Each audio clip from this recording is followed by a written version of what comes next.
I've always liked being able to play older games on newer systems. We've been able to digitally purchase old games on Nintendo platforms for over a decade.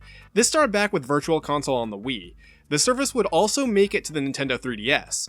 Unfortunately, it was abandoned with the Switch since Nintendo decided to do something different, allowing you to play any old games from their selection as long as you have a Nintendo Switch Online subscription. For the most part, games were the same as on the original consoles, only having minor tweaks when necessary. But these systems aren't the only modern systems you could play old games on. Of course, we have stuff like the NES and SNES Classic, but they function more like plug-and-play consoles than actual game systems. Nintendo actually tried re-releasing their old games before the Wii, and physically too. What I'm referring to is Classic NES Series. A handful of NES games were ported to the Game Boy Advance. Their cartridges are even a different color to help them stand out more from the other games. Now, I don't have every Classic NES Series release, I only own like 2 of them, but considering there aren't really that many differences between these ports and their original versions, I can understand what most of them contain despite not owning them. One of them I got around Christmas one year, and the other I bought with birthday money a few years later. One of them was one of the most popular games of all time, the other is Super Mario Bros. When I got it, the store had recently been robbed and raised their prices, so I did what any sane person would do and spent $25 on Super Mario Bros.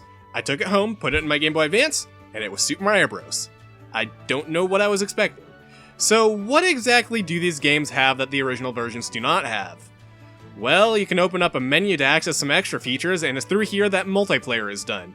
Other minor changes to some of these include removing the multiplayer on one of them, adding a save high score feature, and fixing some translation errors. Since changes were minimal, people had a reason to complain, considering how much Nintendo was selling these for.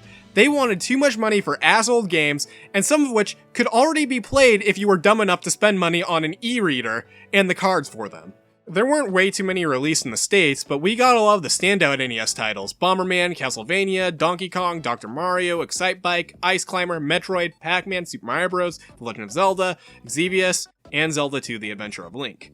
Having this is pretty cool, but considering the screen size of the Game Boy Advance, it's not the way you'd want to play them today. Still, for what it was, I can say I very much liked the idea. The Game Boy Advance got more than releases of NES games. Plenty of SNES games made their way over too, usually being the same game but with more features. It seems a lot of games I remember playing on the system were just ports of older games. I guess history is repeating itself.